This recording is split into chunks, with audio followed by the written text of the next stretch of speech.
Hey, thank you so much, Erica. And yes, thank you everybody for joining us this afternoon. My name is Darlene Bialewski, and I am president of the Collections Care and Conservation Alliance.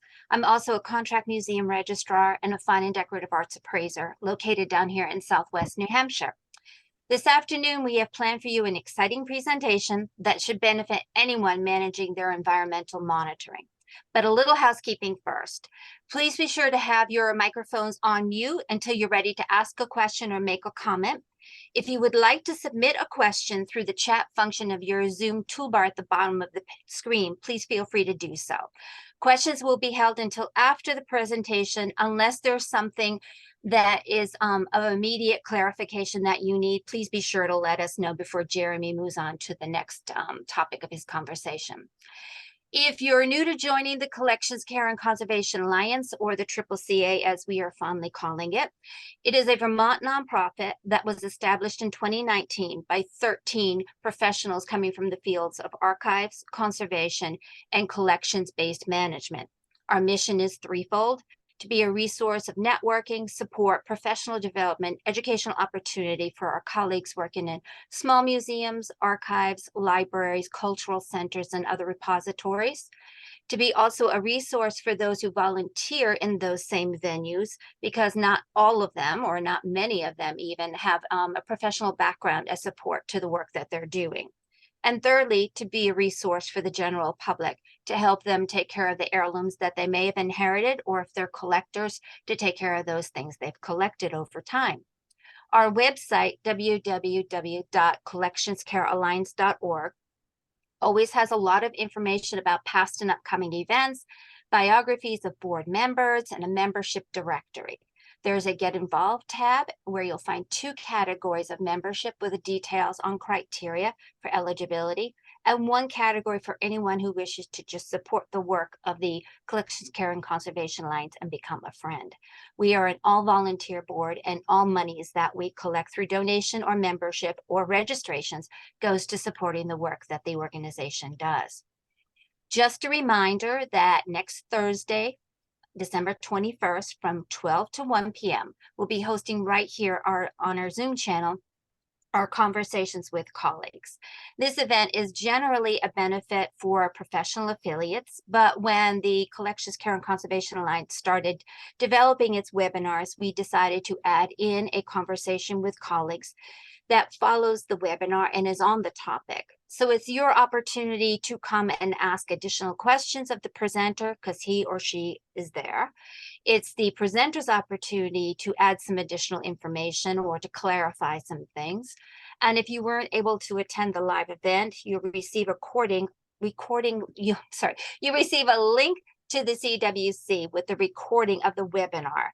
And if you've only been able to view it as a recording, it's then your opportunity to ask live questions of the presenter. We might also consider So for some things, just buying. I'm sorry, SHS, are you asking us a question? Thank you. So each of you is invited on the 21st to join us for that Conversations with Colleagues. This webinar and the corresponding conversation with colleagues are the last events for 2023 for CCCA. We have a program meeting on January 8th at the Vermont Historical Society in Barre, Vermont, to discuss our programming for 2024. If you have any topics you'd like us to cover, if you would like to help in organizing a future event, or if you'd like to join us, please be sure to send the CCCA an email at collectionscarealliance@gmail.com. And now I have the pleasure of introducing today's presenter, Jeremy Linden, who has been the principal and owner of Linden Preservation Services, Inc. since 2017. He is an active educator and consultant with more than 2 decades of experience in cultural heritage, the last 15 years of which have been focused on enhancing preservation environments and sustainability. He has taught and consulted for institutions around the world, has been a pioneering research on methods and strategies to reduce energy consumption in preservation settings, and is an active participant on national and international standards committees. His passion is helping institutions preserve their collections in the safest and most economical and environmentally responsible way. finding solutions appropriate to individual buildings in diverse climates and geographical regions. Formerly a certified archivist and HVAC professional, Jeremy earned an MLS Information Studies and an MA in History from the University of Maryland and a BA in History from Vassar College. And now, Jeremy, I'll let you introduce Lorna, and then the floor is yours. Thank you so much, Darlene. Hi, everyone. Pleasure to join everybody today. And with us on the session today is my colleague, Lorna Brundrett. She's the preventive conservator here at Linden Preservation Services. So we're excited to get to talk through the material for this afternoon and introduce a little bit for environmental monitoring. As soon as we get into the right slides there we go. So just by means of introduction in terms of what we'll cover overall, we're looking at a few different factors, and we're going to take it a little bit beyond, I hope, what the typical discussions are in terms of environmental monitoring for cultural heritage. So I hope a lot of you are somewhat familiar with sort of traditional methods of looking at temperature and relative humidity. And we're going to go through and we're going to revisit that again today, very much from an introductory level. So if you haven't worked with this before, don't be intimidated. We're going to start right from the basis. But we're also going to get into some other factors that are, for a long time, have kind of been on the periphery of what it is that we're doing from an environmental monitoring and from an environment or from a preservation environment management perspective. But as we're looking more and more, particularly at sustainable operation, as we're looking at how it is that we manage passive and controlled environments throughout a range of different cultural heritage facilities, we're going to go through some different factors that we're now monitoring for in sort of today's day and age, and talk about what the impact of those is, how we go about doing it, and where that data really comes into play.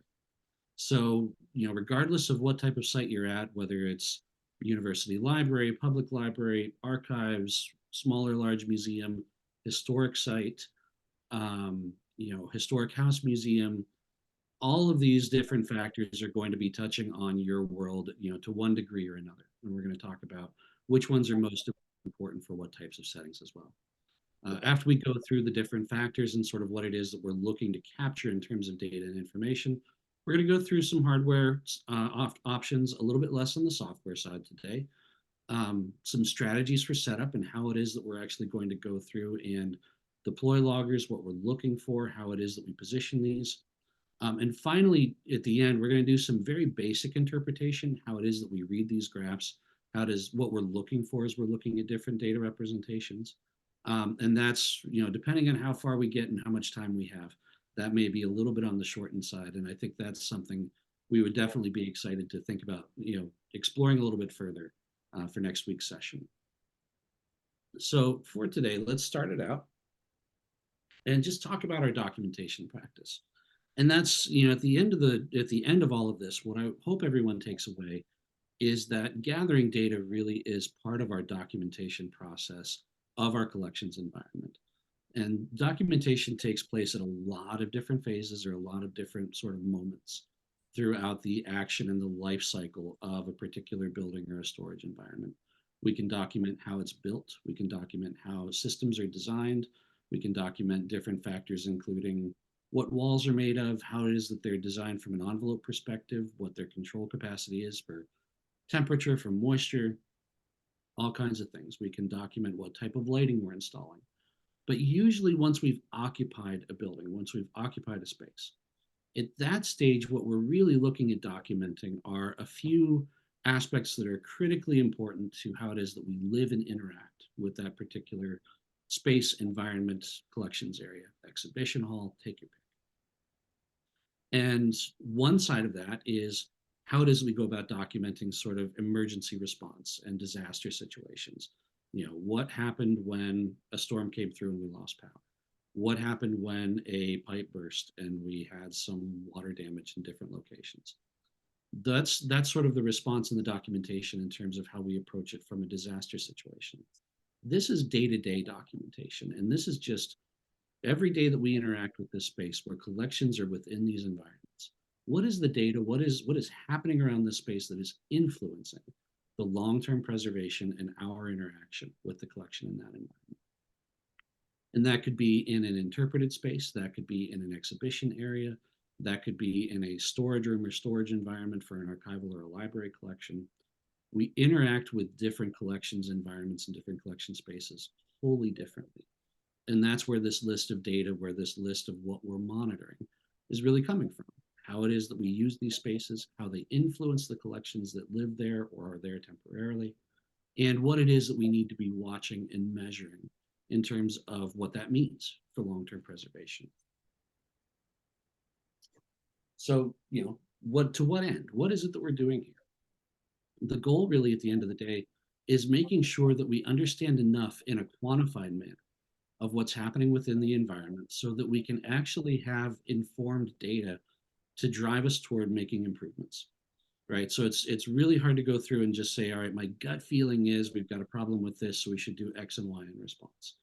We're far better off when we actually have measured data, collected information, and we are able to make we're able to make decisions on an informational basis.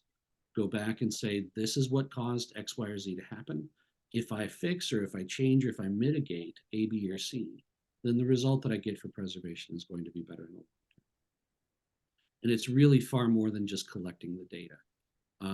For years, I think the field has been pretty good at being able to go through and understand, yeah, we should have the hygrothermograph that's pictured in this image, or we should be able to look up at a meter on the wall and see what is happening in terms of a light condition or what my active temperature might be.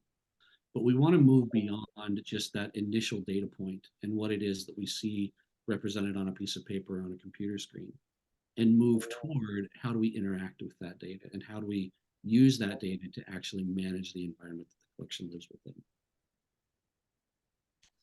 So that's where we're driving this, right? We're going to use it to analyze that risk and to improve. Now, storage is here on the slide, but in general, we're looking at this as any environment where a collection is spending any amount of time.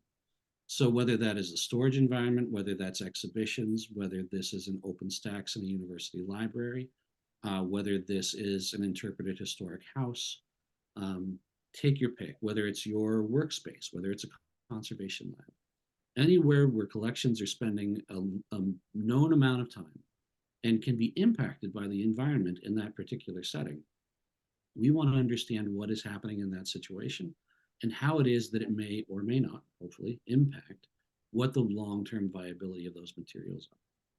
So within that, we're looking at issues such as preservation quality. We'll talk about that a little bit more. What is the suitability of different space conditions, right? Do we have one room that looks better than another? Do we have to go about this in a particularly strategic manner in terms of thinking about where we do certain operations or where certain materials should be stored? Do we see the different spaces or our building as a whole respond differently to seasonal trends? Do we have particular low relative humidity issues in parts of the building or throughout an entire space? How does one air handler perform compared to another? Some of these things we're not going to be able to get into today in terms of how deeply we can dive into data analysis, but these are introductions of how we use that data in the long term. Data also allows us to identify where things go wrong. We expect certain things to happen, whether that's from an environmental control or an HVAC performance perspective. We expect certain operations to be going on. But what we often find with data monitoring is that, if we're not there to actually physically observe it ourselves, then, oftentimes things can happen in the background that we're simply not aware of. Classic example of one is, for years, maybe the presumption was that the lights always turned off at night in your storage environment. And lo and behold, we install the light data logger and we realize, holy cow, at 2 a.m. your lights are still on. And why did that happen? Is it a control error? Is it because a cleaning crew came in and left the lights on after they were done for the night? Oftentimes these things are not immediately explained, but once we understand what the data pattern is, we can go through investigation a lot more effectively. And finally, the opportunity here with data is also to document any improvements that we make. So as we're moving through and as we're saying, all right, we noticed that A, B, and C are a problem, that we have high relative humidity in the summertime in this particular location. And we're going to adjust dehumidification control on a certain aspect, on a certain system within the building. The data also allows us to measure what the impact of that action is. Did we actually see the improvement that we had hoped? Did it do something that we didn't expect? Or did the change that we make not really impact what we were hoping to? And now we have to look at a different solution, or now we have to look at a different approach. So the data comes up at a number of different opportunities or a number of different discussion points where it really helps to inform this overall management process when it comes to long-term preservation. And when we're looking at that management perspective, it's not just the data, it's not just the information that's on the screen, it's about who we're involving and what it is that we're making sure that who it is that we share this with and what the discussion really is. So oftentimes, I think we've all had the experience, especially in any institutional setting, where as collections managers or collections staff, we have control over certain aspects of the program, but we may not have control over how the HVAC runs. We may not have control over what types of light get in, or what types of light fixtures get installed. There are things oftentimes where we're working with facilities groups or working with capital planning, say in a university or a larger campus situation. This can even go down to, particularly in smaller institutions, working with vendors, working with your local contractor. Maybe you don't have a specific facilities person on staff, but your facilities people are the mechanical technicians or the HVAC guys that you employ. And it's making sure that they're involved in this conversation so that it's not simply an exchange of, I want you to do X, Y, and Z. It's also an exchange of, this is why this is important. And if we're not capable of doing that, then we have to have a discussion of what the reasons are and how we can go about making the improvement to whatever degree is possible. Within that team structure, within that team framework, we want to be able to collect the right data from the right locations, make sure that we're using the most appropriate hardware and software. That's a hard one these days. There are a lot more options out there in the field than sometimes even we have the ability to keep track of. So that's a key one as well, is to understand what it is that you need. What is the right tool for the job, and how well does that match your infrastructure in terms of cost, in terms of how labor intensive it might be, in terms of the data that you get back, and who do you need to work with in that process. And then finally, once we've figured out all of those other bits, right? What's the hardware that we want to use? Where do we have to put it? How many types of data do we need to collect and gather? Now, once we have the data on hand, it's how do we use it, right? How does this actually apply to risk analysis? How often do we have to look at this? What does interpretation look like? And how do we begin to move forward with improvement from there? So, this is the discussion that we're having today is one smaller portion of a much larger discussion that has to do with overall environmental management and overall preservation management for a collection. So first step, and we're going to start here just with temperature and relative humidity. It's an easy place to start. It's a kind of the bread and the butter of what we do. So we want to collect the appropriate data. Heat and humidity are the primary drivers of decay throughout any collection setting. We're not going to go deeply into different factors of environmental degradation today, but in terms of temperature and relative humidity, we're largely looking at 4 primary families. We're looking at the rate of chemical decay, or natural aging is what we would call the breakdown of organic materials. We're looking at mechanical decay, which is the physical expansion and contraction of objects over time as they take on and or give off moisture. One factor of this is also biological decay. Most of the time that's going to manifest as mold growth, but moisture content and moisture levels, especially relative humidity levels in buildings, can also influence the activity, pest activity throughout a building. Looking at reproduction rates, reproduction cycles, and just the overall presence and how hospitable it is in terms of looking at different pest species. And then finally, from a humidity perspective, we're also thinking about metal corrosion. And corrosion is another chemical degradation process, but in this case, we're specifically looking at the interaction of moisture with different oxidizable metal components. There's another talk in here. We'll see a little bit more information with this as we go further down, but really just keep in mind those overall sort of categories of degradation. The other reason we looked specifically at temperature and relative humidity is these are the most natural ones that we address through the HVAC design and operation. And this is really the bread and butter when we talk about how it is that we control interior environments. Most of the time, we're talking about air conditions and temperature and relative humidity.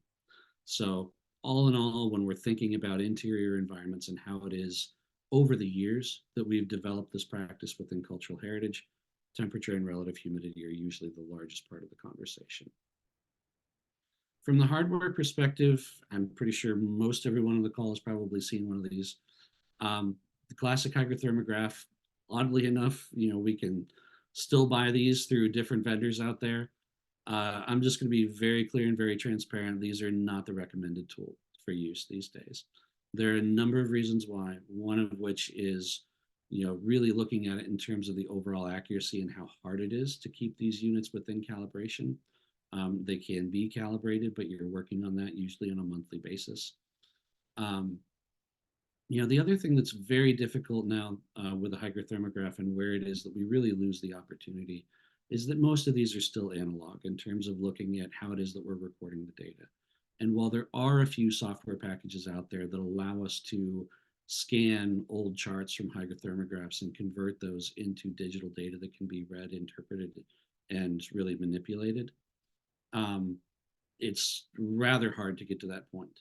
And these days, oftentimes when we're comparing cost and the amount of data that we really want to gather, the hygrothermograph, these sort of classic tools are no longer the right or the most efficient option for us. And we're moving into more of a digital realm in terms of what the tools are that we need to approach. So that brings us into the world of data loggers. These have been around now for about 25 years in terms of regular practice in cultural heritage settings. Really, it was the original preservation environment monitor from the Image Permanence Institute that was the first dedicated instrument that was intended to record temperature and relative humidity for cultural heritage settings. There were some other options before that, but that was really the first one that was focused on how do we use this data from a cultural heritage perspective. And these take a number of different shapes and sizes these days. We're going to talk about three particular categories today. Standalone battery powered, usually USB connectivity these days is still a very common option, although it's kind of taking a little bit of second place these days to wireless. You see very few options these days that are hardwired to Ethernet. Some of this does still exist, and actually the most common place for you to see this is going to be within the sensor and control design of an HVAC system. But from a standard monitoring perspective for cultural heritage, there are a few examples that are still out there, but they're not usually the chosen tool for the job. And as I mentioned a minute ago, these days really wireless is pushing the field at the moment. These can be either Bluetooth or specifically Wi-Fi. There are a few other options out there that are not, shall we say, typically your typical Wi-Fi or wireless network. We'll talk through those here as we go through. So standalone data loggers take a few different shapes. What you see over on the right, one is a model by Lascar, another one down at the bottom is an onset hobo model. The standalone data loggers usually are connecting to a computer via USB, whether it's direct USB in the case of the above logger, or via a compatible cable from micro USB to USB-A. Traditionally, most popular and practical. This, like I said, they're starting to take a backseat these days. They can be USB. Oftentimes, the old PEM2 from IPI was a flash drive model that was discontinued in 2021. So it's oftentimes you're seeing direct connectivity to the computer. Shuttle was an option in the old days of onset hobo. Manufacturers out there, this list is by no means exhaustive and is not intended to be. But you've got models from onset hobo, Lascar, Testo, T&D. Hanwell and Vaisala are really more European tools. Vaisala in particular is a quite expensive option. These days in the US, in terms of USB or just in terms of sort of standalone data loggers in general, Hobo probably has the largest portion of the market share. For a long time, they've been present as just a known hardware manufacturer within the cultural heritage community. But a lot of these other products are equally as competitive and equally as good. It really just requires doing a little bit of homework and thinking about what the pros and the cons of each particular model are. Ethernet connected, we used to see quite a bit of this. And it was really prior to Wi-Fi being, shall we say, reliable building wide. So there was a generation about 8 to 10 years ago where you would see a fair amount of Ethernet, hardwired to Ethernet connectivity throughout a building. These particular models are an older set of models from T&D. But it's really useful for not only real-time monitoring, but for places that you don't access every day. So if you've got a building that is off-site and you're not going to go out there and use a USB connection to a laptop to pull the data, this used to be your best option in terms of pulling data down. And depending on the situation, it still may be, depending on whether you have reliable Wi-Fi or reliable internet connectivity. One of the hardest things about this is wherever you put the logger, you've got to drop the Ethernet line. So from a coverage perspective, sometimes it's a little bit tricky in terms of making sure that you're selecting the location where you want to pull data from, but also depending on how many drops you want in a particular building or even in a particular room, depending on the size of the storage environment. This is still a very common one, though, in building management applications. It's definitely where we see an awful lot of hardwired Ethernet connectivity, still in building management, still in operations and control for HVAC. Some of that world is transitioning away a little bit over to wireless, but I would say this is still the lion's share of the market.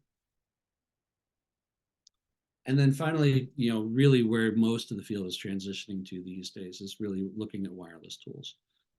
They're most common in new installations, and in fact, these days, I would say 90% of the time, when we're helping folks in the field in terms of how to set up an environmental monitoring system or what it is we're looking at, Bluetooth or Wi-Fi, some version of that is typically the product that is settled on. And the reason for that is it just meshes well with the world that we live in now. Bluetooth connectivity on most of these loggers can be accessed via your phone or via a tablet or other device. You almost literally take the laptop out of the equation or the desktop computer out of the equation these days. Some products do operate on their own independent networks. Other products, in terms of the Bluetooth, usually you're using some sort of a gateway or a transmitter that is converting that Bluetooth signal and that data over to wireless to then be uploaded to the cloud. One thing to keep in mind with wireless applications, and really there's a physical component to this and there's also sort of a technical component to this. One is that depending on the building that you're in, wireless loggers may not be, or moving to a wireless system may not be the most practical for you, simply because of what you have for infrastructure in the building or how good your wireless signal is throughout the building. Now, it doesn't mean that you still can't use Bluetooth models. It just means that in terms of retrieving the data and working with the data, it does still require you to take a walk around the building within Bluetooth connectivity range to ping that logger and get that data downloaded. In a wireless setup with a gateway or a transmitter, it really just becomes a background functionality, or does not require a lot of day-to-day input on the part of staff. But that being said, if your signal is not reliable or if you tend to lose Wi-Fi often, one problem that we see a fair amount is if you're prone to power outages and you lose your Wi-Fi network. Most of these Wi-Fi data loggers do not, or most of these Wi-Fi systems do not have onboard storage that then kicks that data up to the cloud. So you may actually wind up losing some data in the interim. It varies from product to product. That's just one thing to watch for.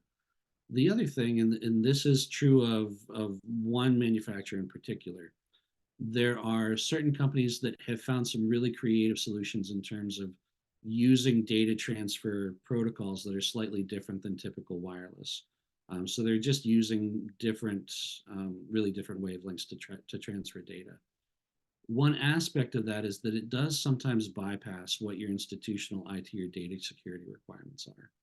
And that's where wireless becomes a little bit tricky in some settings, is that if you are automatically using your wireless network to upload data to the cloud, that doesn't always mesh well with institutional IT security requirements, especially if you're in a federal setting, especially if you're in a government setting. So it's something to be aware of and make sure that depending on where you're at, you're also talking with your IT team in terms of how well or whether or not a Wi-Fi solution is appropriate for you. Or if you're using a manufacturer or a brand that is using a, let's say, a sub Wi-Fi network or something like that, make sure that that bypassing is not an issue in terms of thinking about how it is that data is controlled or how it is that the institution is transferring data in and out of the building. This, by the way, sometimes does require a little bit of help from your IT team. Setting up the wireless system, even in terms of the typical gateways and transmitters, can be a little bit of a headache. So it's just something to be aware of. And there are, again, a number of different brands out there. Most of the hardware manufacturers have a wireless solution these days. Nearly all of them have a Bluetooth option. And on top of that, they usually have some aspect of the system that allows you to transition that to wireless. Now, beyond gathering the indoor data for temperature and relative humidity, we want to actually move to the data that we critically want to compare that to. So it's going beyond the inside and really moving to the outdoors. And you can see the weather station installed here on the top of an historic building over in eastern New York State. So our goal with outdoor data is so that we can understand and compare what's happening indoors to outdoors and follow those trends, understand how it is that the inside responds in terms of moisture content, how much temperature load we're trying to control, or what it is that we're trying to do in relation to the outdoors.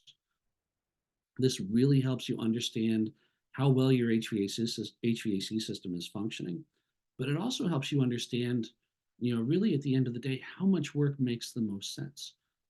Again, one thing that we're not getting into today, but is as the standards are changing in terms of what numbers we're using for preservation guidance, what should the relative humidity be? What ranges of temperature make sense? What are the goals that we're shooting for? Oftentimes that new information that we've written into more current standards, whether it's through ASHRAE, whether it's through ISO, Society of American Archivists, AIC, American Institute for Conservation, wherever it is that we're writing these new numbers in, oftentimes those numbers are partially driven not just by preservation and degradation, but also by the practicality and the sustainability of how much work we should be doing in comparison to what the outdoors is giving us. And this is also, again, how we begin to understand a little bit better, do we require humidification in the wintertime? How much dehumidification do we have to do in the summer? What is the right temperature for us depending on what the outdoor condition might be?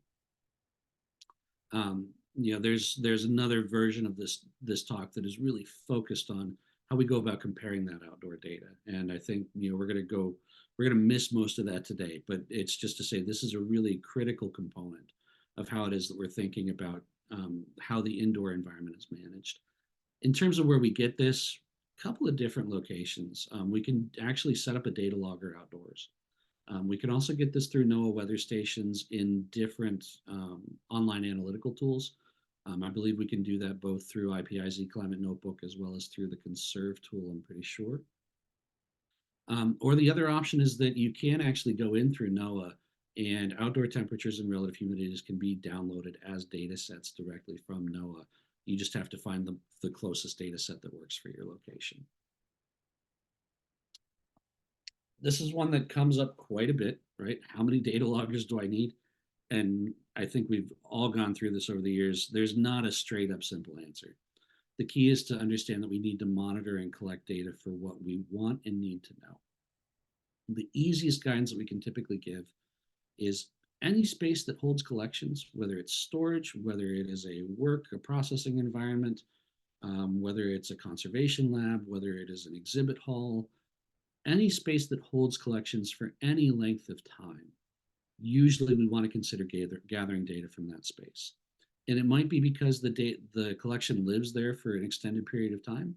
It might be because it's just an environment that the collection experiences in a transitory manner. So in some locations, we'll definitely be gathering data from a loading dock if materials are moving in and out of that space regularly because they're transitioning between different buildings or between offsite storage and the home institution. So things to consider, right?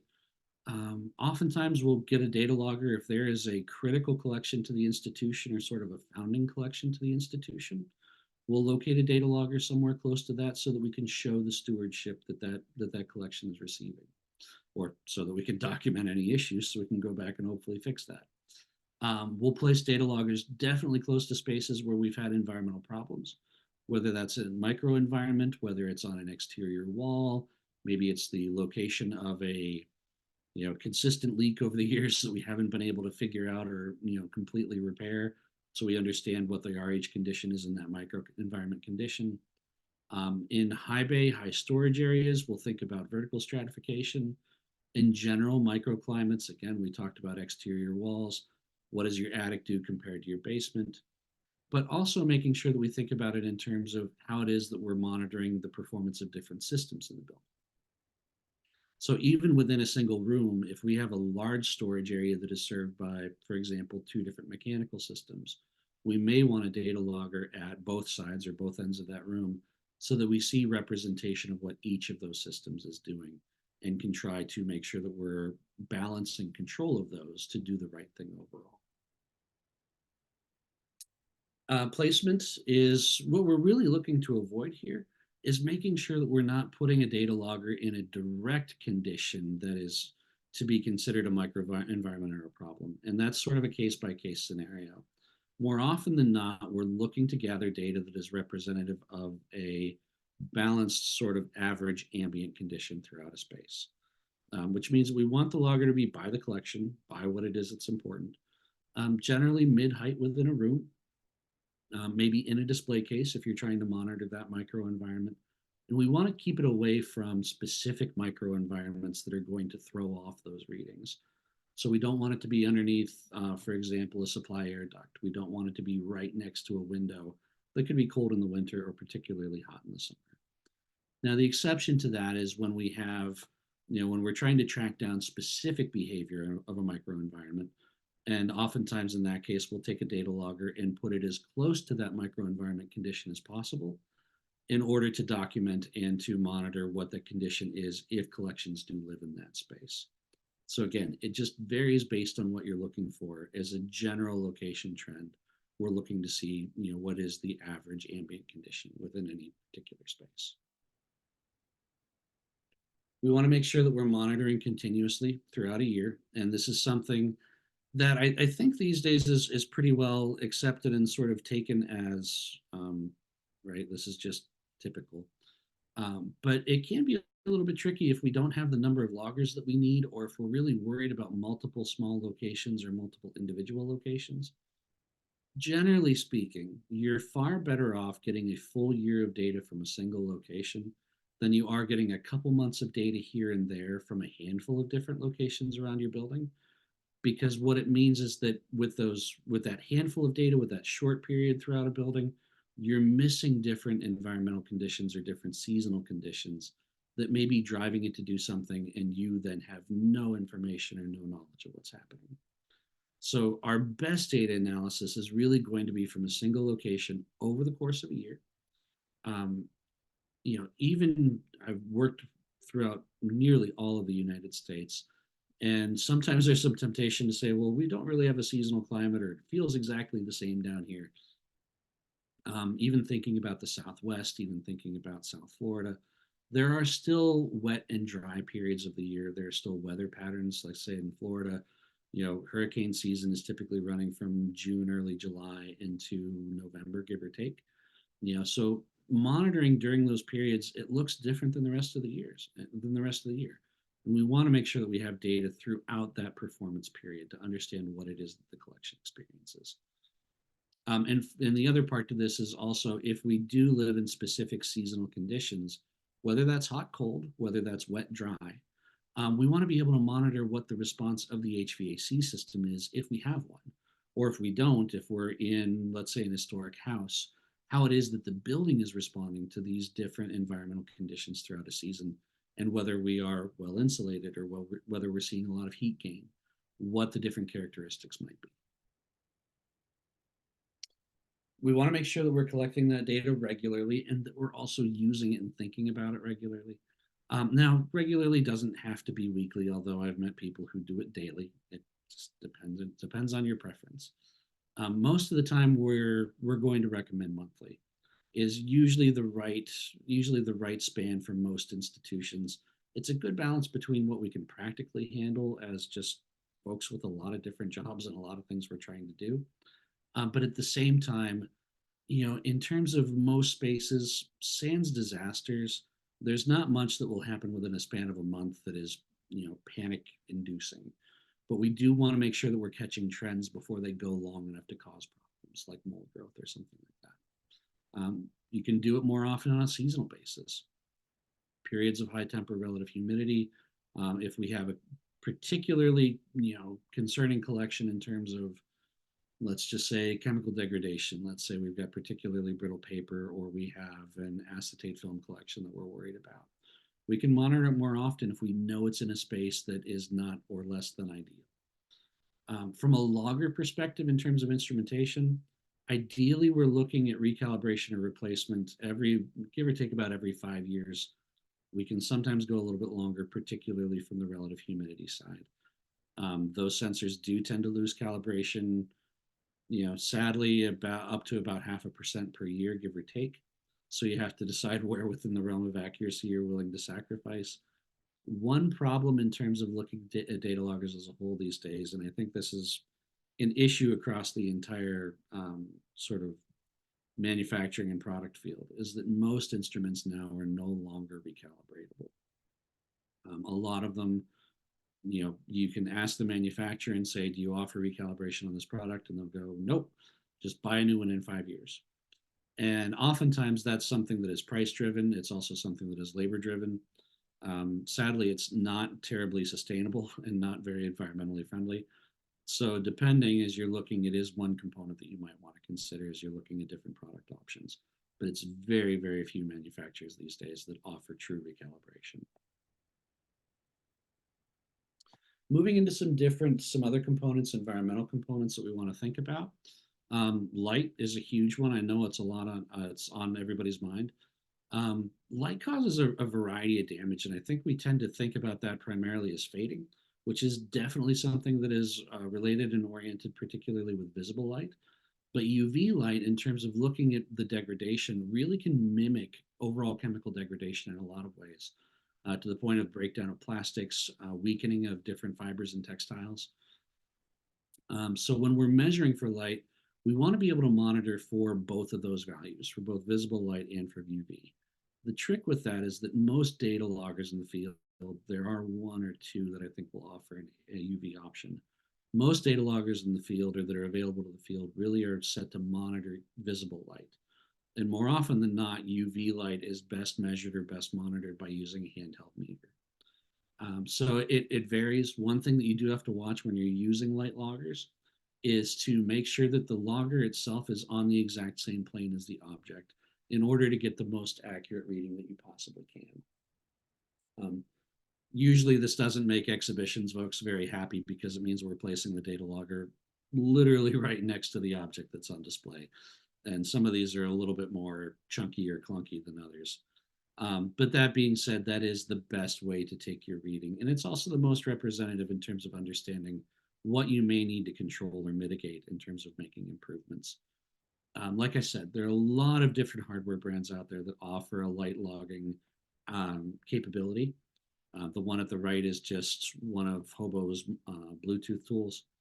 But when we're looking at handheld options, there are a lot of different light meters that will give you some comparative data to use as an indicator. Most of the time in the cultural heritage field, they're a little bit pricey, but that LSEC Model 765 that you see up in the upper right corner is really the leading instrument that we're using in cultural heritage these days, and one of the best and most accurate out there on the market. Particulates and quality. Now, this is where we start to get into things. It's like, all right, wait a minute. I've never really, do I need to monitor for this? Is this something I'm concerned about? And the answer is, it depends. So when we're thinking about particulate and air quality, where this came up over time is the recognition that there are things that can impact our collections that are far beyond temperature, relative humidity, and light. And as we're looking at whether it's just dust and cleaning, or whether we're looking at situations where over time you have soot deposition or smoke deposition, especially in historic structures, where we have issues with a lot of outside air coming in, and what we're thinking about in terms of what we would normally consider gaseous pollution, in terms of different waste materials or off gas oftentimes in, like I said, more urban areas. But what we're monitoring here for in particular is to understand comparatively how it is that the indoor environment is performing against the outdoors from a particulate and from an overall air quality perspective. This is also particularly helpful when we begin thinking about the human interaction in the environment. So it also gives us some data, especially if we're talking about historic or interpreted spaces, whether or not these environments are still maintaining human safety and the requirements that we need for occupancy. Um, Two primary tools that we're using in the field for this these days. The first one, from a particulate monitoring perspective is a product called Purple Air, and this is a really pretty straightforward in terms of setup tool. We can take PM readings in terms of particulates anywhere from 0.3 to 10 microns. And what this is really great about is just giving you an indicator of how it is that the environment is performing based on a small particulate basis. So if you've heard of AQI, air quality indexes are based on PM 2.5 ratings. So when we're looking at the field, we'll talk about this in terms of the graphs a little bit later, but you're looking for certain PM 2.5 conditions in terms of what is a healthy AQI. Handily enough, that actually corresponds pretty well to the types of smaller particulates that we're worried about. So when we're talking about soot, or when we're talking about deposits of small particulate in, let's say a manufacturing area, an urban area, car exhaust, airplane exhaust, but it's also, on the tail end of COVID, as we're sitting here in 2023, COVID particles by and large were found to be right around 1 micron in size. These loggers actually are also a really great way of monitoring just what the overall particulate level, even from a COVID particulate measure, would be in an overall interior environment. The second tool that we typically use in settings, and this has more to do with dust deposition and how it is that we're looking at cleaning of collections over time, are what we call deposition traps.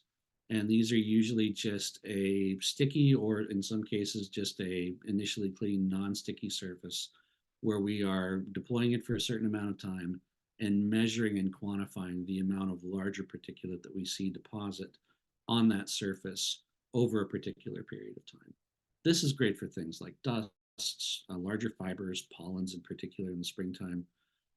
So again, for historic sites or historic buildings, sometimes where we're talking about a lot of traffic in and out, a lot of doors open, oftentimes depending on what you have for environmental control or what is appropriate for the building, you may be looking at ventilation strategies, even where we're opening windows to control the interior environment.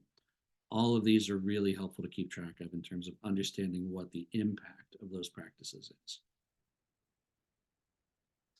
Carbon dioxide is one that's a little bit less common in terms of what we have to worry about, but it does show up quite a bit, honestly, in sort of newer purpose-built facilities for storage and for exhibition. One of the things that we're doing in terms of sustainability these days is looking to minimize outside air intake as much as possible, especially in storage settings, because outside air is one of the biggest energy drivers that we have in terms of being able to control interior environments. And one of the ways that we can do that is by using CO2 monitoring or CO2 driven controls. What drives outside air in most buildings is going to be occupancy. So we can use CO2 monitoring and sensors to control the amount of outside air that we're bringing in based on whether or not the sensor is reading a safe level of carbon dioxide in the interior environment. Most of these systems outdoors typically runs between 300 and 400 parts per million. The way that we manage most of these systems is anytime we bump over 1,000 parts per million within a space, we'll drive the outside air to open and bring in enough fresh air to change to reduce that overall concentration. So this can be measured by individual data loggers. This is one deployed in a site from a few months ago. Oftentimes this is system integrated sensors to where we're controlling actual outdoor air quantities and when we're bringing that in. This is actually really great in terms of trending occupancy. So if you're in a historic setting or in an historic site and you're curious what the impact of bringing a crew of 40 people through your space might be, this will actually trigger that or keep track of that pretty handily. The other thing where this really comes into play and where it's really interesting to see that data, a lot of larger museums and some libraries these days Events are a big part sometimes for an institution. So whether it's an exhibition hall, whether it is a primary public space in a building, we'll see areas be opened up until 10, 11 o'clock at night for events with hundreds of people in that location. And we're curious about how best to control outside air in that setting, what the impact is in terms of an overall air quality perspective. And when we start to pair CO2 loggers, say with a particulate logger, it really begins to give us some indication of how it is that the preservation environment and that the building are behaving in terms of these high levels of concentrated occupancy, even if only for 6 or 7 hour periods a couple times a week. And again, as with all of these, a number of different manufacturers for both data loggers and integrated sensors. Sensors, oftentimes, Vassar is one of the best manufacturers on the market. In my experience, I've only ever used the Onset product for CO2 monitoring, although I know there are several others out there. This one probably is another one that's a little bit unusual for folks, although my guess is, a number of the people on the call have probably thought about radon from a home occupancy perspective, especially if you have an older house or, throughout the Northeast, this is a known issue. But radon and radiation monitoring in collection settings is one that we really realized a few years back, especially with managing natural history collections. We're really looking for two things here. One is to be able to monitor radon presence in historic structures and historic settings, particularly in basements, which is, radon is basically degraded radium, and it's the product as a result. And in a subgrade setting where we have that degradation, the presence of radon, the biggest issue becomes ventilation and whether or not we can remove that material or whether or not it concentrates to a point where it's now harmful or at risk to human health. So what we're monitoring for is, sort of natural presence in a structure or in a setting. This also comes into play, especially in older institutions where your archives or your collection may be located in the basement. So it's a way of monitoring both safety for occupancy, safety for human exposure over time. But the other place that it's particularly useful is that depending on the type of collection that you have, whether it's geology, soil, natural history, or some of the major, sort of red flags oftentimes, a lot of those collections can also off-gas or also give off radon over time. So there's the possibility of just radon concentrations within collections themselves. And depending on the type of material that your institution has, it can be a good thing to keep track of in terms of whether or not this should be a concern and whether or not you have to think about environmental control and ventilation in order to manage deteriorating radium within the collection itself. And then finally, again, within that same family of collections, whether it's, sort of natural history writ large, when we're talking about radioactivity and radiation monitoring, that most of the time we know what those materials are within a collection. Although it is relatively, it's not unusual to go to a small historical society or something, and we'll find a metal canister that is just, it's labeled with a radiation symbol, and we're looking at it and going, what on earth? And there's a story behind it. Yeah, understanding what the impact of that is and how best to manage it. Monitoring as opposed to one-time testing allows the detection of patterns over time. So when we're thinking about it in a residential sense, most of the time what folks are recommending is just the one-time test kit that you can go get at a box store, take your pick. And you take the reading, you take the sample, you send it in, gets read, no big deal. Monitoring the upside of this practice, there can be variations in levels based on weather, moisture content, time of year, how much activity there is or how much activity there is in a space, how much ventilation and air turnover you see. So the monitoring practice allows you to follow these trends and really allows you to look at it and say, are there certain periods or certain things operationally that we should adjust, primarily from a human safety perspective? Typically, we tend to use the Corentium home model from AirThings just as a radon monitor. Small Geiger counters are available from a number of different manufacturers. GQ Electronics is one of the most common ones out there. Vibration and structural movements, again, this can apply to any setting, any collection, any building, honestly. Sadly, I've seen a few too many relatively new ones start to move over time. Multiple approaches here. What we're looking for objects, we're usually looking at vibration monitoring using an accelerometer. And that can be driven by any number of things. It can be a rail line directly outside of your building. It can be issues with seismic activity. We've been dealing with this in Puerto Rico for the last 5 years. It can be any number of different sources in terms of where that vibration is coming from and how it is that you're interacting with, how it is that it impacts objects within a particular space. One thing that is just coming out, and this isn't really a recommendation, it's more of a point for awareness. There's a new consumer sort of a citizen science tool out there called Raspberry Shake that uses a small accelerometer paired with a Raspberry Pi computer to do this sort of on a consumer level. One issue in terms of vibration monitoring, especially with accelerometers, is there's kind of a high entry point here in terms of using them in individual situations and also affordability. So this is one I'm watching from our end a little bit just to say, how practical is this going to be for cultural heritage moving forward? And is this a good solution for small settings in particular? Less so in terms of, shall we say, repetitive vibration, but when we're looking at structural movement over time, which can be either due to vibration or a single event, sometimes it's really not either of those. Sometimes it's just erosion in land or ground movement. But for structures, what you'll see over on the left is, this is a standard crack monitor from Humboldt. This is one, again, if you're working in a situation where your building is the largest part of your collection. This is an important one in terms of monitoring. Oftentimes we'll walk through older historic buildings and we'll look at plaster walls and just go, yeah, okay, that crack has always been there. But we're not really sure of that. We remember it. We don't know if it gets bigger on a seasonal basis. We don't know if it's continuing to grow over time. Crack monitoring in terms of looking at the safety and the soundness of your structure and whether or not your interior finishes are responding to temperature and relative humidity conditions can be a really important aspect of understanding the way your building is moving and how best to preserve that over time.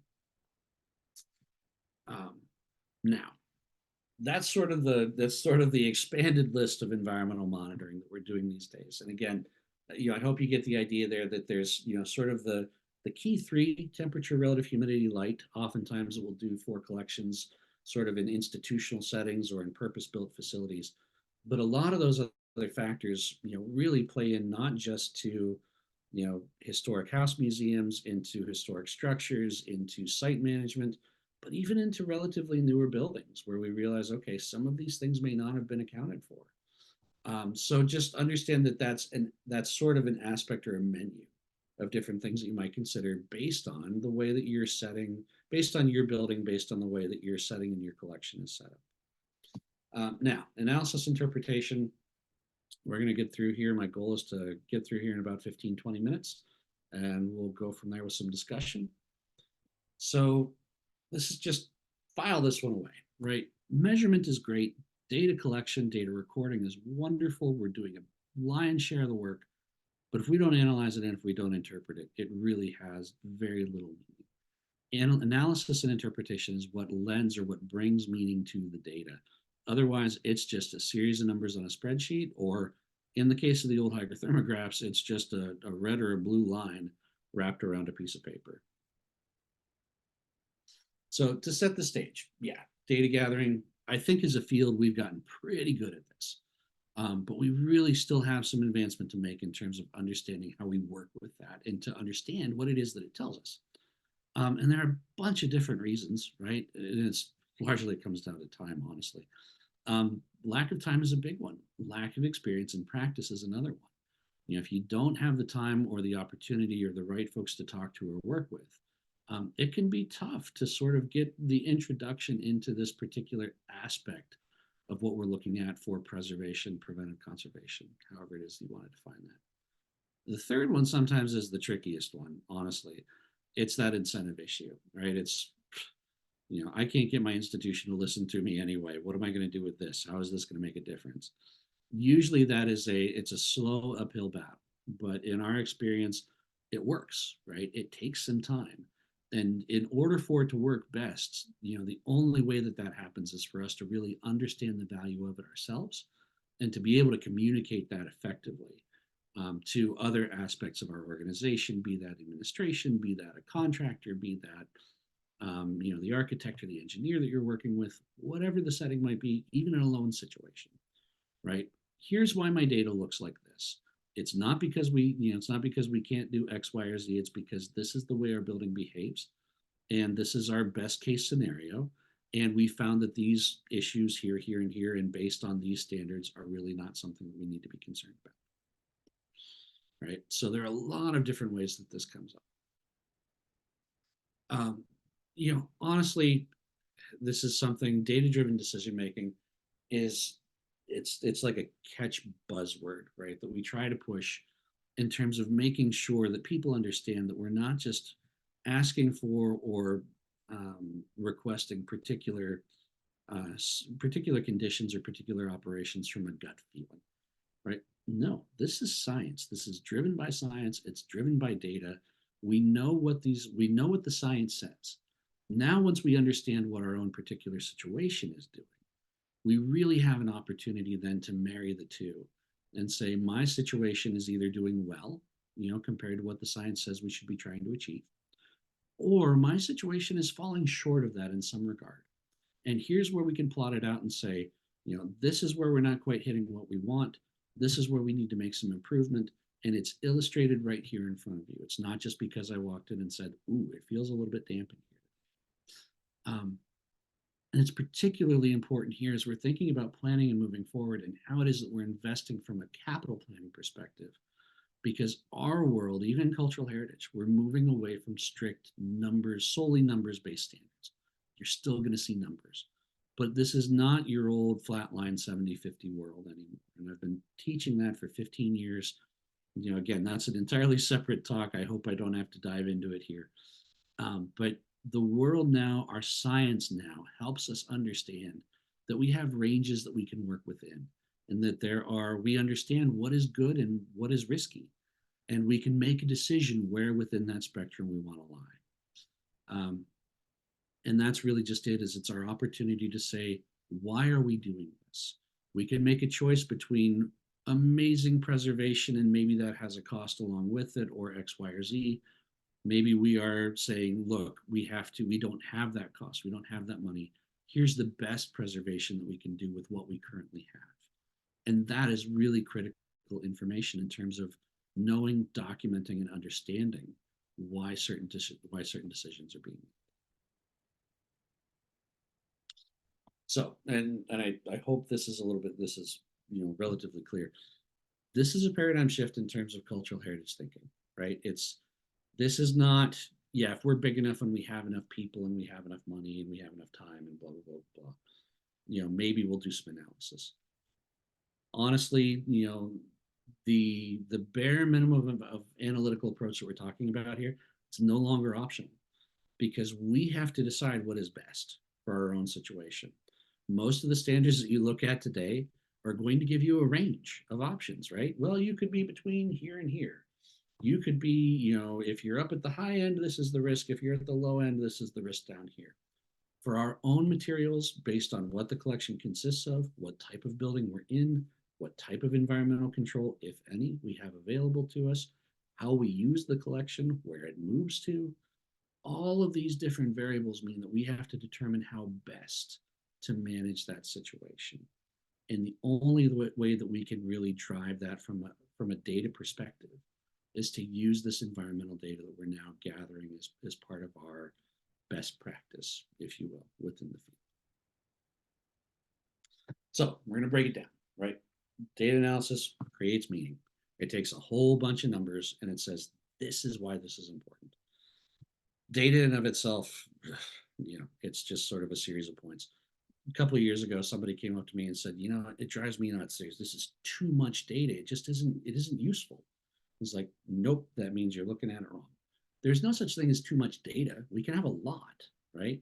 It's about understanding how to parse it out and understanding how it is that we want to interact with it. These days, with our computing potential, right, too much data is no longer a thing. Like too big of a data set, not an issue. How do we choose to use that, and how do we choose to interact with it, and how do we interpret it? That's the main part. This provides really the basis for all of our optimization and sustainability efforts. That's not today's talk, but when we're talking about how best to be sustainable in our preservation mission, how it is that we're looking at energy consumption and operating buildings and mechanical systems, this is data, data, data. It's how does this work in this particular building, and what is the right solution for us that is safe for both the collection, also the building, and making sure that we can reduce our overall energy consumption at the same time.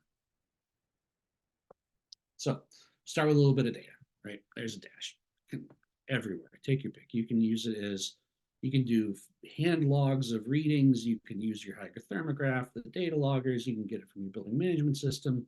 As long as you have a way to get that data into something that we can actually begin to analyze, work with it, and massage it into a view that is actually readable and usable, great. We'll go from there. Now, in a standard temperature and relative humidity perspective for most collections, we're going to add our outdoor weather in here.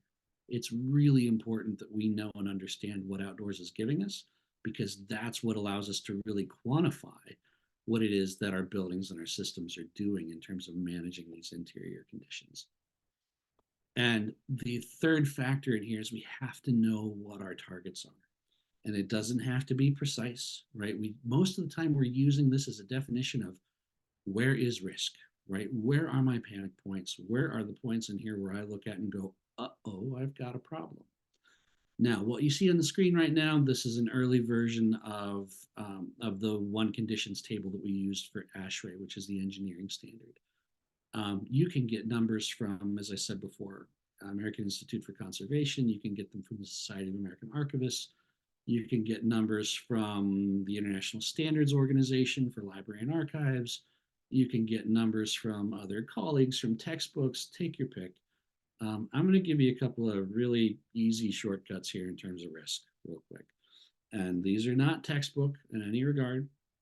These are experiential and sort of anecdotal, right? So keep in mind that when we're thinking about different ranges of conditions from a temp and RH perspective, these are the things that you want to keep in mind, right? So at room temperature, what are we worried about, right? 68 degrees Fahrenheit and higher.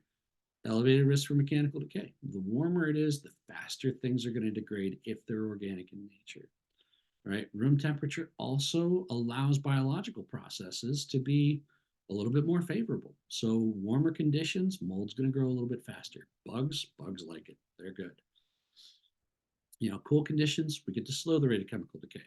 Excellent, right? Good for a lot of our materials that we're thinking about in cultural heritage, except film and color photographs. Got to go colder with those ones.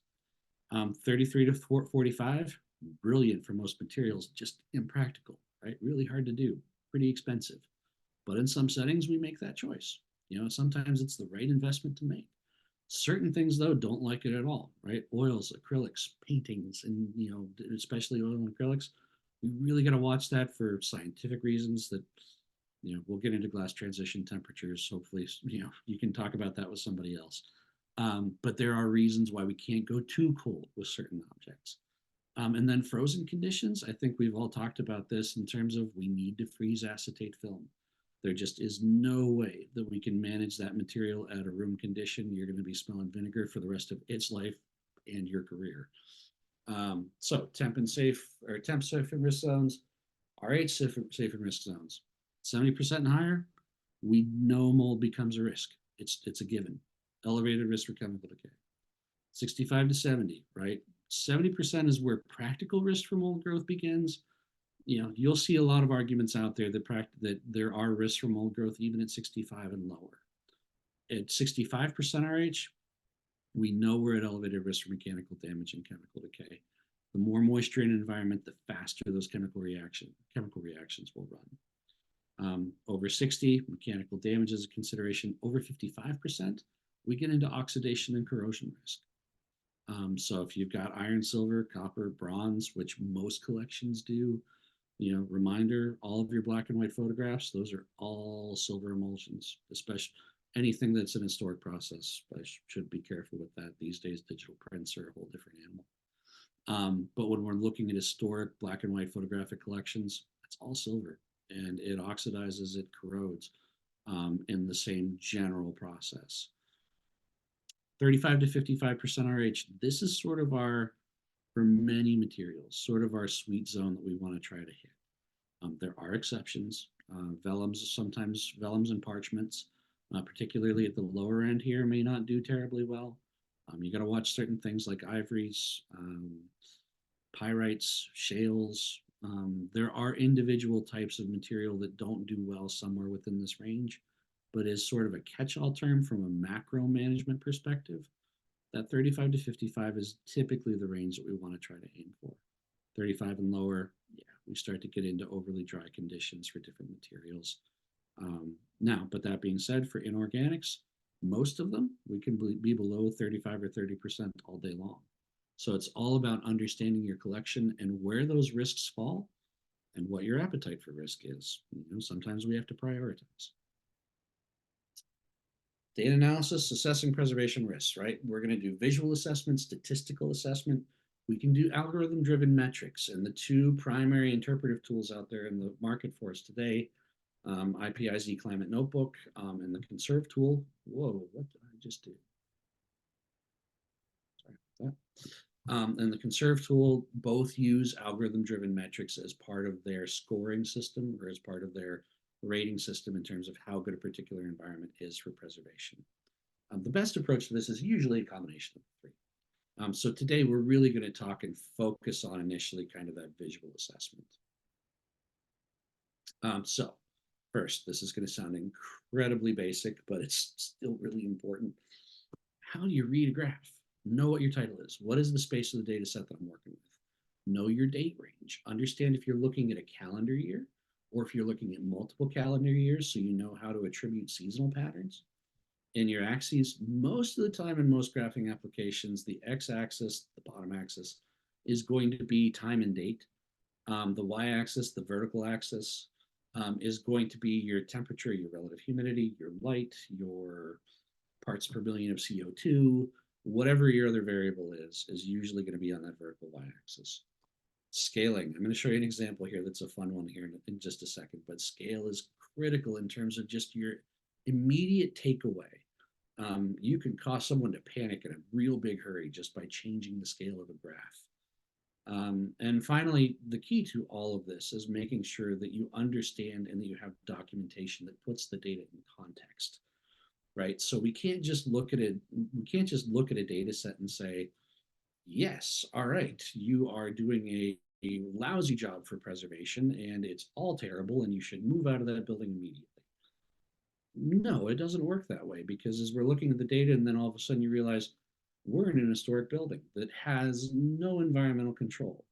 And the most important thing here is to preserve the structure. And, oh, okay, so wait a minute. The data that we're looking at might be actually very appropriate for preserving the structure. What it means is that we have to be thinking critically about what types of materials we store in the building and whether or not the level of environmental control that we can achieve is appropriate for that material. Right. Understand the situation and the context that we're sitting in. This is the mountain and the molehill one. I just love this. I guess it means I'm a geek. But right, when we look at this and think about it, take a look at the graph in the upper left. This is the way that we would usually look at a scale. So we're looking at 30 to 100 degrees Fahrenheit. And when we look at this and go, all right, so that doesn't look so bad. We've got a little bit of a blip there at the beginning of June. The temperature rises for the rest of the summer. Not great. But imagine if you were only looking at the graph in the lower right. You weren't paying attention to what the conditions are. Holy cow, what on earth just happened in June? That's like a 10, 20 degree jump. Well, no, it's actually 5 degrees. We just changed the scale on the y-axis. So this is really just, it seems very obvious, but it throws even the most seasoned of researchers and scientists off. They'll be going through a graph, and I can say it because I've been in the room and I've done it myself, right? You'll be going through and looking at data, and all of a sudden someone will just go, whoa, what happened? Wait a minute. Okay, we didn't change the axis and we're looking at this in totally the wrong scale. Great, time to move forward. Temp RH and dew point, visual analysis. Understand what your extremes are compared to the goals, but then also understand what your typical operation is. One thing about understanding preservation environments, and just sorry, I keep adding to the list of things we can't go through today. one thing when we're talking about preservation environments is that it's not always the momentary extreme that matters, right? Equilibration rates play a huge role in terms of what it is that collections actually experience and how they respond to different environmental conditions. If that 90-degree condition only lasted for 2 hours for one time over the entire year, it probably isn't the end of the world. But if you report out that graph and say my environmental conditions ranged between 65 degrees and 90 degrees, without qualifying that information, someone's going to look at that and go, oh my gosh, we've got a huge preservation problem here. Your interior environment goes to 90 degrees. Nope, happened one time for 2 hours means virtually nothing in terms of overall preservation quality. Can you identify seasonal daily or day-night trends? That's the bread and butter. That's the key to this entire process. What are the patterns, and do we have to worry about them? What are the transitions? What risks can we identify just in terms of understanding visually the graph in general? Think about what our collection is. Sometimes it helps to, and this is analog to be certain, what we used to do is print out a graph and label that graph with what the materials are in that space. So we could look at the data on the graph and go, are we okay for paper? Yes. Are we okay for AV material? Yes. Are we okay for acetate? No. Okay. Think about what it is that you have in a particular space or what your preservation goals or concerns are.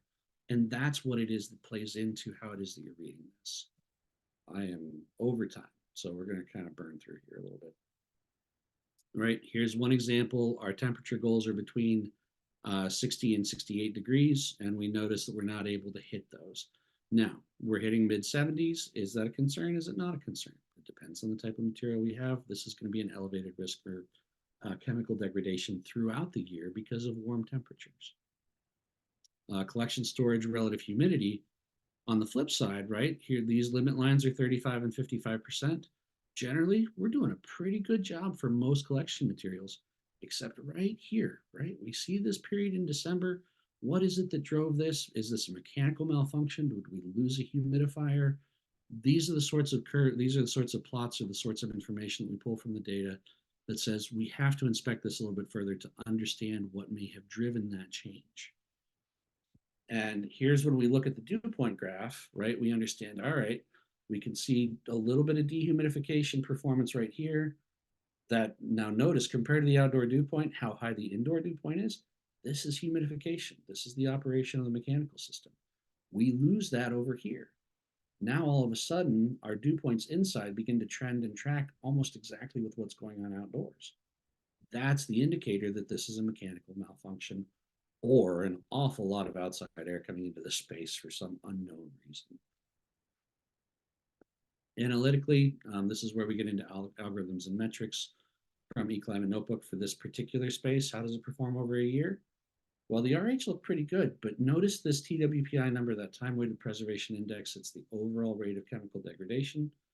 That's lower than we would like it to be. Why? Primarily driven by that interior temperature, like I said, over 70 degrees throughout most of the year. So this is where some of these analytical tools can give you that, just that immediate response. How is it that we're doing? Well, no mold risk, right? We didn't get damp enough in terms of RH. No risk for metal corrosion. We were below 55% RH. We stayed within that rough 35 to 55, 35 to 60 range for mechanical damage. No risk of expansion contraction. But yep, our rate of chemical decay is going to be elevated because of temperature. That's what those algorithms are for. Light graphs are so much fun, just because it drives you to understand what the differences are. Why do they look like this? Understand your units and your scale. We're working in lux over here. Foot candles is a very common one. Lux is actually a little bit more of a European measurement typically. Watch for patterns in operation in terms of on-off periods or for daylighting, particularly in historic house settings. Remember, most of our light loggers only measure visible light. The information at the bottom is just sort of general guidelines. Use CCI's 10 agents of deterioration. Just Google that. Most of the time for exhibition settings, we're looking for no more than 100 to 150 lux. That's going to appear very, very lowly lit when you actually look at it in practice, but it is the right setting when we're talking about overall dosage over time. Typical light office settings are 300 to 500. I think our fluorescents here are actually a little bit higher than that. This particular graph, these interesting patterns that we see through here, this is direct daylight hitting a data logger through a window on an opposite wall at certain points of the year. And it really just has to do with where the sun is in the sky and whether or not we see that direct lighting come in. We're not zoomed in far enough, but if we did, you would see that this is actually, I think this one was like every afternoon for a certain period of time. And that your typical ambient light level is this number all the way down here, right? Which when we're looking at a scale of 10,000 units is awfully tough to quantify, which is why we'd have to dive in a little bit further. Air quality readings, indoor versus outdoor, is really what we're looking at. Can we see daily patterns of occupancy? Are there sources of indoor pollutant? This is a huge one. Depending on the type of setting, again, historic house, museum, historic structure, soot, combustion processes, typical residential furnaces, oil burners, all of these can influence. But if you're in a museum that has a catering aspect to it, or has a kitchen that provides for catering, or where you're bringing in food for events, you're going to see spikes in air quality and poor air quality that are associated with cooking, heating, bringing in food. One of the ones that is, we did this a couple of years ago, that is one of the scariest ones I've ever seen, was a cafe attached to a natural history museum where they weren't doing all their own cooking, but they did have a convection oven that they were using to heat whatever was being shipped over. You could see the particulate coming off of the back of that oven traveling up the wall. And when we put the logger in that location, it just like glared red in terms of poor air quality. And there was a collection object not even 20 feet away. So thinking about that in terms of what we're looking for, human health goals here are usually a relatively good indicator or a good place to start in terms of the appropriateness of levels. For a yearly average, AQ from an AQI perspective, we're looking for an AQI of 12 or less for PM 2.5. Anything less than 35 is good for a daily reading. When you're thinking about air quality indexes, anything more than 35 is where they start to issue warnings to anyone with respiratory issues. Carbon dioxide. Jeremy, pardon the interruption. This is Erica here. Yeah. We have about 5 minutes left, and you've covered so much ground. And I do want to make sure that we have a chance to start addressing some of the questions that have been coming in the chat. And I know you have your screen share on, so you may not have seen those questions come through. We may not have time to get to all of the questions, and you may want to also continue on with some of this content next week. So would it be okay if we paused right now and address a couple of the questions? Let me do 10 seconds just to show you what the rest of the slides are. We have an example of the carbon dioxide graph, just a radon slide in terms of explaining what that is. And then at the very end, these last two summarization slides, and that's where we are. So we've hit 95% of it, I'd say. Let's go ahead and move into the questions. Thank you. Absolutely. All right. So we had a question come in from Sterling about monitoring the outdoor environment. Yeah. Sterling says, we have multiple buildings on our campus. Would it make sense to have multiple outdoor data loggers? No, the one thing you have to watch for in that setting, Sterling, is where it is that you're putting the outdoor data logger. And this is something, it depends on the model that you're looking at. We want one that is going to be obviously weather and waterproof. But the goal is to make sure that where you're locating that data logger is where it isn't going to be shaded at any point of the day, from whether it's from trees, from another building. When you sometimes the temptation is to put a data logger like under the eaves of a structure, like on a porch or something like that. That can be appropriate, but every now and again, what we run into is that porch is actually a microenvironment. So yeah, I would say find a location on your campus that is actually, shall we say, fairly representative. There's not going to be enough variation throughout even the size of a college campus to have any need for multiple data loggers. From a NOAA perspective, in terms of the data that's available through different tools, most of the time what you're looking at is a a small to mid-sized regional airport that may be as much as 25 or 30 miles away. And as in those cases, even as long as the general climate trends are appropriate, it's still a safe comparison. It's not perfect, but it's still pretty good. Another question's come in from Joseph. If we're asking, is the rate of chemical decay safe for the materials in the space? Could that mean that we need different targets and expectations for each and every space? All right, it's a good question. And I want to answer it fairly with, I don't want to just fall back on the it depends answer. It varies. Most of the time in terms of looking at collections, we're trying to do the best that we can from a macro environment for everything. So the only places where we really tend to look at really doing individual rooms and individual conditions is when we're moving into particularly sensitive media, which may include AV materials. You may be looking at acetate color. It's getting into the range of, all right, we can't freeze it. We don't have that capability. We have too much of it. We can't afford a full walk-in freezer, so we're going to make one room at 50 degrees in order to maintain this particular condition. If you're talking about a large, sort of combined or blended storage environment, more often than not, we're looking just to create what is shall we say, a medium good condition for everything in play. When you're looking at it in terms of IPI's TWPI index, we're looking for numbers. If we can get above 75, we're doing pretty good for most situations, which generally equates to getting around 60 degrees, give or take, in a space as a target for a blended collection condition. That's one place where we start. But the idea of trying to control each and every room to within a 5-degree difference in terms of the benefit for chemical decay, I think when you're talking about that, you're getting beyond the realm of practicality.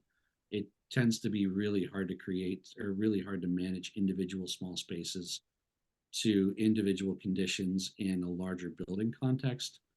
And at that point, the benefit that you see in terms of the 3 or 4 or 5 degree difference that you may be thinking about really just that benefit doesn't outweigh the effort that you put into it. But that being said, as a general guideline here, and this is just the way the chemistry plays out, by and large, for every 10 degrees Fahrenheit that we can drop the interior temperature of a storage environment, as long as we can maintain a safe relative humidity, we doubled the overall lifespan of the collection. In other words, it halves the rate of chemical decay. So there's a lot of power in moving from a 70-degree storage environment to a 60-degree storage environment. There's a lot of power in moving from a 60-degree storage environment to a 50-degree storage environment. The trick is that we have to be able to control the moisture as we're doing that. Temperature control is easy. We can do that anytime we want to. Dehumidification and humidification are much harder and much more intensive. I hope that answered the question. Thank you. I'm conscious that we're coming right up at 3:30. We do have quite a few questions left in the queue, and I'm going to make sure that I save this chat and we'll pose them next week at our follow-up conversations with colleagues. And to close us out, I'm going to turn the floor back over to Darlene, who has a couple of announcements. Okay, thank you, Erica, and thank you very much, Jeremy. Yes, I've been saving the chat to be sure we don't lose any questions, given the fact that you covered so much material, and I'm sure as people start thinking about what you've talked about and how it applies to their environments, hopefully there will be more questions that come up. And in the course of time, if any of you have questions and you're not going to be able to join us next week, please send them along to the collectionscarealliance@gmail.com email address. I'll just remind everyone that next Thursday, the 21st, from 12 to 1 is the Conversations with Colleagues, wherein Jeremy and Lorna will join us again for any follow-up discussion on the webinar. And Erica, do you want to make a quick note about the potential for the homework option that's being offered? Sure. We want to invite a couple of folks to share data that they may have already collected And Jeremy can do some spot analysis at next week's discussion. If this is of interest to you, please shoot us an email at the Collections Care Alliance Gmail account, and I'll put that in the chat. You'll also be seeing a follow-up email come out from that account to you in the next couple of days with the link to the recording and a copy of the slides. You can also reply to that. But we're want to make sure that we give folks the opportunity to look at some real live data if they would like to share it. Excellent. Thank you, Erica.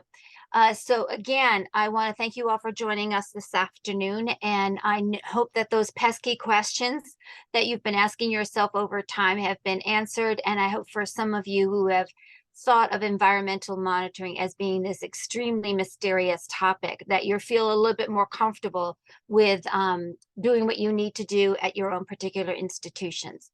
So thank you again. We all look forward to seeing you next week, the 21st at 12 noon.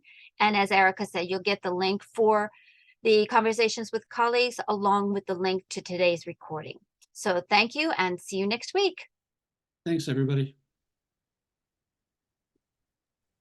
Thank you, Jeremy. Thank you, Jeremy. Thank you, Lorna.